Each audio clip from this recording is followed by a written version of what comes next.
creativity is not explored in school.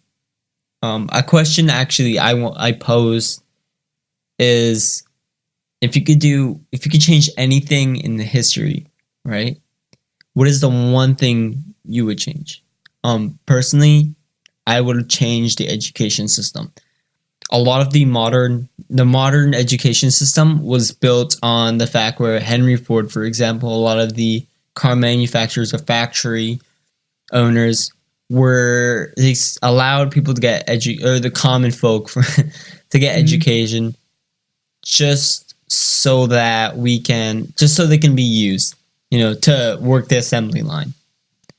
I feel it should have been changed. I feel like instead of developing workers, I feel what should be the main target of education is to create critical thinkers who are financially literate, who understand science and understand technology. And where that comes from, I think it's about, asking questions. I feel that the only way you start to realize what the school system is really about, or the reason why education is necessary, is through asking questions. A lot of the time, I feel like teachers, they answer questions for kids about what they're doing, but they don't ask them why they're doing that. Why are we doing math? You know what I mean? Yeah, I read in my English class, I wish I could remember the study name. Yeah. But the study concluded that the way schooling works in poor neighborhoods is drastically different than from the way it works in richer communities, right? And they concluded that in poor communities, they're not going to focus so much on critical thinking skills, while in richer areas, they're trying to form these people into future leaders. Right. So the flaws that you're pointing out, they're kind of purposeful. Yeah.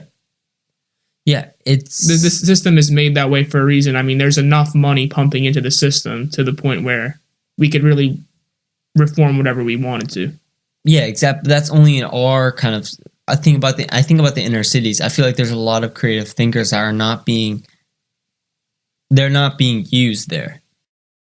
If you go out of your way to put in a lot of work into an assignment, right, you're not really getting a reward for that. Oh yeah, no, because they'll look at there's a rubric, right. And they'll look at that A+ student and say, "Oh, well, you're not like them, so I'm not going to pay any additional attention to you." As soon as you dip in your grades, dip in that one class, they forget about you. They don't care. To them, you're just a number. You're just a GPA, essentially. I think someone asked me if I had to get a tattoo, what would I get it? And I think this would be for the iron. Huh? Who asked you that? One of my friends. Okay. And for the most ironic thing, I'd get my GPA. What's your GPA, Raj? I don't want. No, it's not. Because it doesn't define you. It's exactly. So why would you get it tattooed on yourself? Because that's the irony about it. To a lot of people, you just represent a number. They look at you as just a GPA, especially at our high school, especially in college to an extent too. You're looked at as just a GPA. So the irony of being branded by your GPA, to having that something to keep on you forever. Could you imagine that? Because that's how it is. That's true. They look at your school profile. They'll see what you are, what type of student you are. You think it's because they write down exactly, oh, Dylan was a fantastic student that really participated in a lot of class. No, it just has your GPA. That's true, by the way. You know what I mean? Yeah. Like they'll have, okay, so you got a 4.0 in English. You got a 3, you got an A in English. You got a B in science. So what can you tell about Dylan? That he's good at English, but he's not good at science. That's literally all they find. They don't talk about the actual personal growth or, okay, is Dylan trying, but maybe he does, or any student, maybe they're trying, but they don't have the means to do that, compared to, a kid who is not as motivated, but his parents put him through expensive tutoring so he can get his grades up. Is that fair? Not at all. I think that's why things like college essays are so important, because it's kind of going beyond your grades as a student. You're telling a story about yourself. Mm-hmm.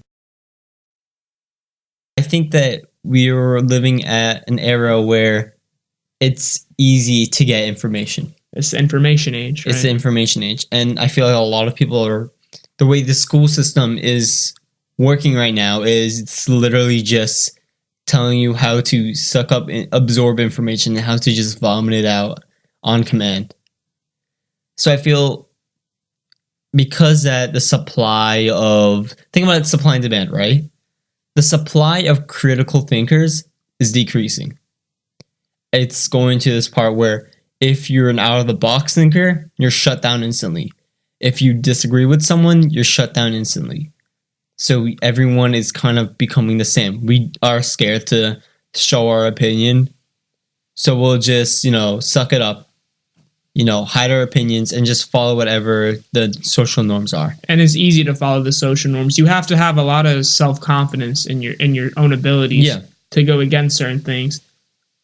We were talking about college earlier. You know how much confidence you'd have to not go to college? Oh, yeah, I know. Back to what I was saying about, the supply, because the supply of critical thinkers is going down and there's more of because there's a lower supply of it, the demand for critical thinkers in the workplace is incredibly high. You want someone that is not able to, just spot mistakes by looking at numbers, but able to think outside of the box and realize, okay, there's this error that no one has spotted. The computer wasn't able to spot, right? That's something that's going to be very, very in demand. And because of that, it's going to be very expensive. And you're minoring in computer science, exactly. Right? So you're definitely proving that you do have critical thinking abilities, right? Yeah. That's definitely something that is very important in the future. You need to have a mindset where you're able to figure out these issues where no one can. That's going to be one of the most, it's going to be high, it's going to be very highly paid for, highly sought after from employers. If you can think on the fly and you can develop proper reasoning for it, being able to back up those ideas, companies are going to pay you hundreds of thousands of dollars. Not only are they going to pay you, I think that at a certain point, you're going to become your own employer. True.